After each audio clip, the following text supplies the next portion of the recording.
माता कालिका की एक भक्त अपने पति से माता कालिका के दर्शन करने की इच्छा कर रही है और क्या कह रही है, आइए सुनाते हैं इस भेंट के माध्यम से।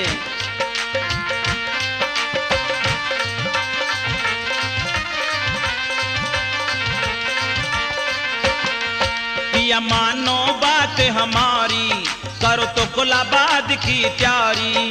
पिया मानो बात हमारी, करो तो कुलाबाद की तैयारी।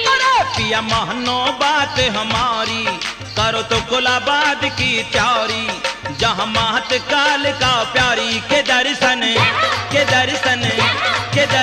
कर आएंगे, के दर्शन कर आएंगे मेरे सजना।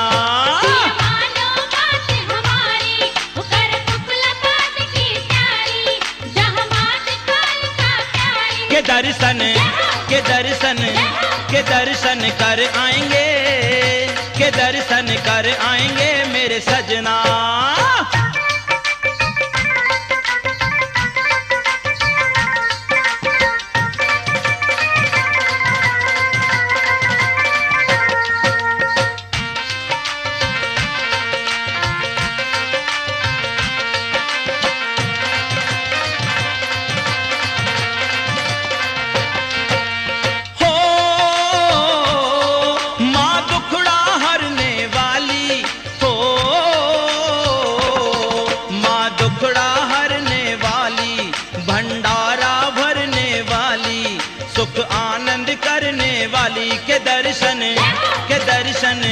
के दर्शन कर आएंगे, के दर्शन कर आएंगे मेरे सजना।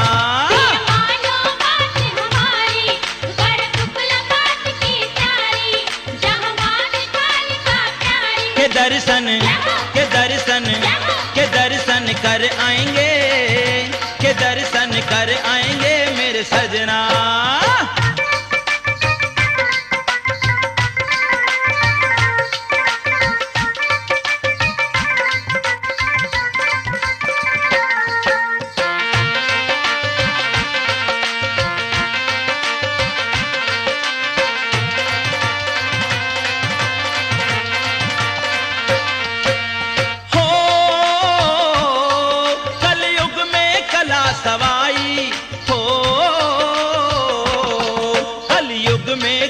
सवाई दुख काटे करे सहाई, सब दुनिया करे बड़ाई। के दर्शन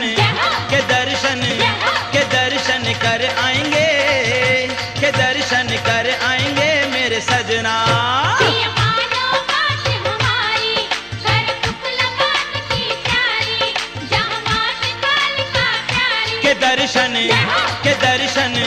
के दर्शन कर आएंगे, के दर्शन कर आएंगे मेरे सजना।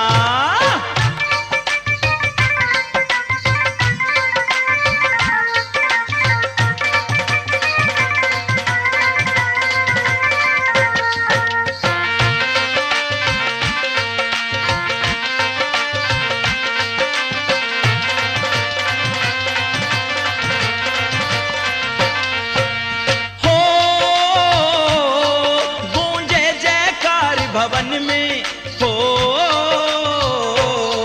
गूंजे जयकार भवन में, लहरावे ध्वजा गगन में मेरे लग रही आशा मन में। के दर्शन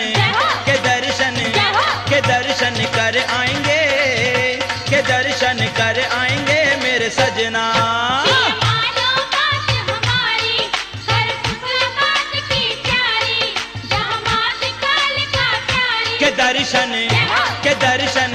के दर्शन कर आएंगे, के दर्शन कर आएंगे मेरे सजना।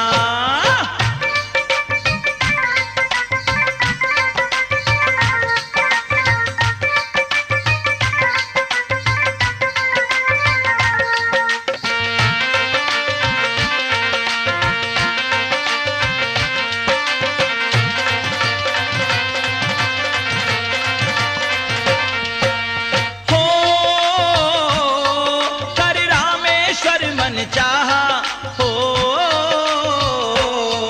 पर रामेश्वर मन चाहा, ये चैत का मेला आया, छंद राम उतार ने गाया।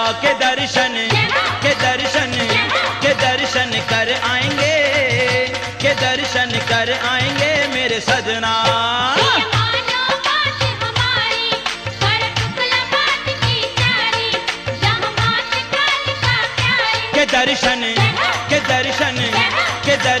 कर आएंगे, के दर्शन कर आएंगे मेरे सजना।